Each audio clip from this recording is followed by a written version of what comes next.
Hi friends, welcome back to my channel. ಹೇಗಿದ್ದೀರಾ? ಎಲ್ಲರೂ ಚೆನ್ನಾಗಿದ್ದೀರಾ? ನಾನು ಸಹ ತುಂಬಾನೇ ಚೆನ್ನಾಗಿದ್ದೀನಿ.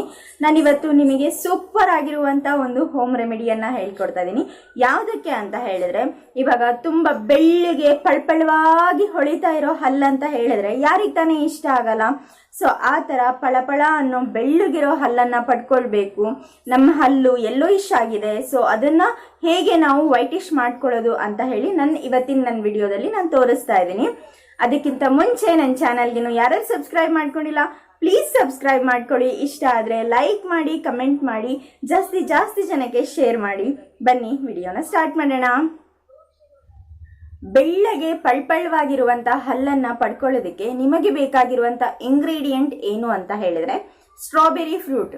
ಸ್ಟ್ರಾಬೆರಿ ಹಣ್ಣನ್ನ ಎಲ್ಲರೂ ನೋಡಿರ್ತೀರಾ ಅಲ್ವಾ? ನನ್ನ ಡಿಸ್ಪ್ಲೇ ಮೇಲೆ ಬರ್ತಾ ಇದೆ ಸ್ಟ್ರಾಬೆರಿ ಫ್ರೂಟ್, ಅದನ್ನ ನೀವು ನೋಡ್ಬೋದು, ಯಾರು ನೋಡಿಲ್ಲ ಅವರು.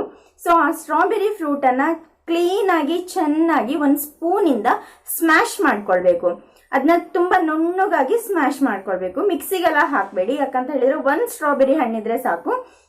ಸೊ ಅದನ್ನ ಕ್ಲೀನ್ ಆಗಿ ಚೆನ್ನಾಗಿ ಒಂದು ಸ್ಪೂನ್ ಇಂದ, ಇಲ್ಲ ಅಂತ ಹೇಳಿದ್ರೆ ಯಾವ್ದಾದ್ರು ಪ್ರೆಸ್ಸರ್ ಇಂದ ನೀವು ಅದನ್ನ ಪ್ರೆಸ್ ಮಾಡ್ಕೊಂಡು ಕ್ಲೀನ್ ಆಗಿ ಒಂದು ಪೇಸ್ಟ್ ತರ ಮಾಡ್ಕೊಳ್ಳಿ. ಸೊ ಅದನ್ನ ಮಾಡ್ಕೊಂಡು ನೀವು ಹಲ್ಲು ಉಜ್ಜುವಾಗ ರಾತ್ರಿ ಮತ್ತು ಬೆಳಿಗ್ಗೆ 2 ಹೊತ್ತು ಸಹ ಈ ಸ್ಟ್ರಾಬೆರಿ ಹಣ್ಣಿನ ಪೇಸ್ಟ್ ಅನ್ನ ಸ್ವಲ್ಪ ನಿಮ್ ಬ್ರಷ್ ಮೇಲೆ ಹಾಕೊಳ್ಳಿ. ಅದಾದ ನಂತರ ನೀವು ರೆಗ್ಯುಲರ್ ಆಗಿ ಯಾವ ಟೂತ್ ಪೇಸ್ಟ್ ಅನ್ನ ಯೂಸ್ ಮಾಡ್ತೀರಾ ಆ ಟೂತ್ ಪೇಸ್ಟ್ ಅನ್ನೇ ಹಾಕೊಳ್ಳಿ.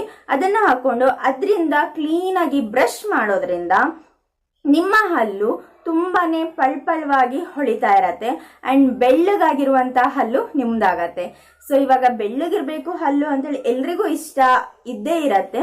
ಸೊ ಇದನ್ನ ಟ್ರೈ ಮಾಡಿ, ನಿಮ್ಮ ಹಲ್ಲು ತುಂಬಾ ಬೆಳ್ಳಗೆ ಪಳ್ಪಳವಾಗಿ ಹೊಳಿತಾ ಇರತ್ತೆ.